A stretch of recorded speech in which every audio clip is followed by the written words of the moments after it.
Mga kapuso, atong ila-ilahon ang walay kahadlok nga milibot sa Pilipinas gamit ang iyang bisikleta. Ang gitawag nga Bike Wonder of the Philippines. Let's all welcome Char Lim. Buenos dias, Char. Welcome sa At Home with Jebay Regional TV. Kumusta ka at saang probinsya ka ngayon? Ayan, magandang umaga mga kapuso. Magandang umaga, Cyril. Thank you so much for inviting me to be part of this program.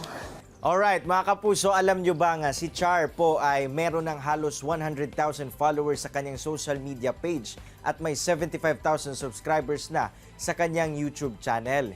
Char, to inspire others, paano mo to ginawa? So nagsimula ako as a pandemic biker, as in wala talaga ako knowledge sa biking, but before that, traveler na talaga ako. Plinano ko to for 1 year, nag-gather ako ng contacts, nagbenta rin ako ng merch, pero hindi kasi planado ang lahat. Yung mga lugar na hindi ko naman dapat pupuntahan, napuntahan ko sa tulong na rin ng mga taong namimit ko sa kalsada. So, nagsimula lang muna ako dito sa hometown ko at unti-unti lumayo ako ng lumayo until sabi ko gusto kong libutin ang Pilipinas. Wow, grabe. It took a lot of courage to be where you are now, Char. Pero nasabi mo sa isang video mo na gagawin ko to kasi risk taker tayo. Anong inspiration mo sa ganitong lifestyle?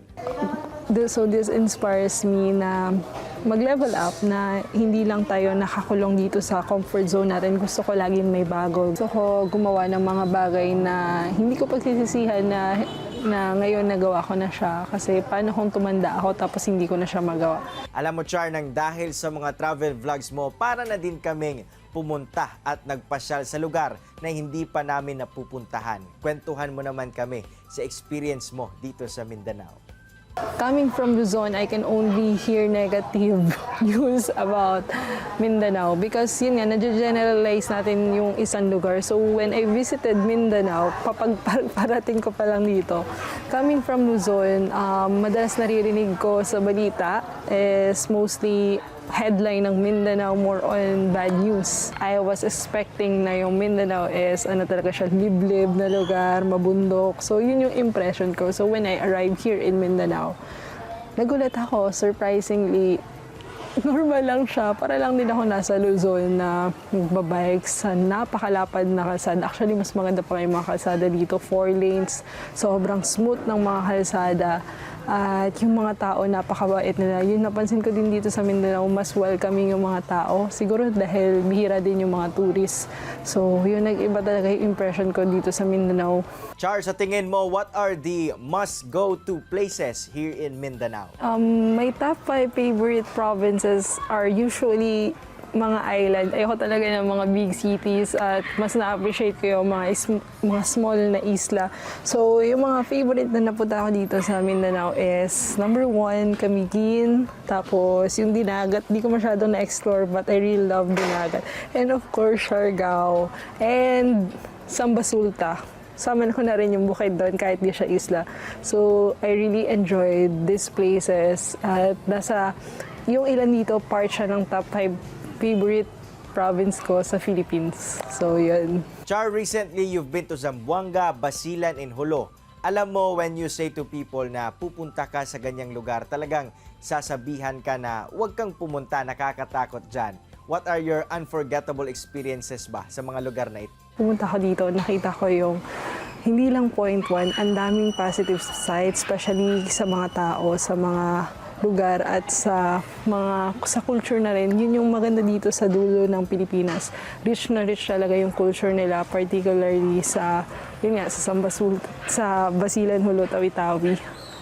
Kapag nag-travel ka sa ibang lugar, hindi mo siya ma-experience. At nung pumunta ako dito, nag-iba yung perspective ko dun sa lugar nila. Char, I know you have amazed people with what you do, and with that, you have also inspired them to do the things that they want. If there's something that you want to share, pwedeng advice o di kaya message sa mga taong may gustong gawin sa buhay pero natatakot na sumubok, ano kaya ito?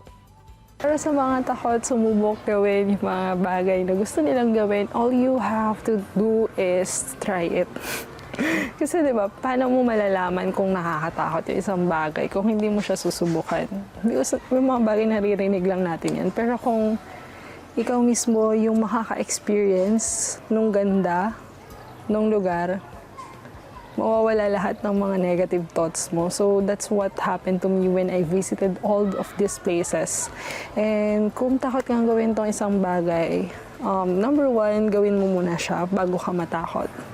And then number two, huwag kang mag-isip agad ng ganito. Gawin mo muna siya sa maliit. So kung gusto mong libutin ang Pilipinas, kagaya ng ginawa ko, mag-start ka muna dito sa pinakamaliit na lugar. Yung pinuntahan ko, dito muna ako sa hometown ko nagsimula until lumayo ako ng lumayo. So everything is a process. Magsukol Char, daghan kayong salamat. We pray for your safety every time you ride your bike.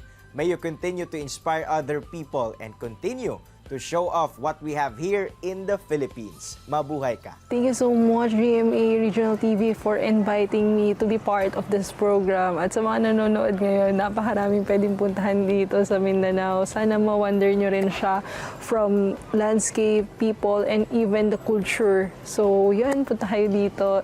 Kini ang At Home with GMA Regional TV.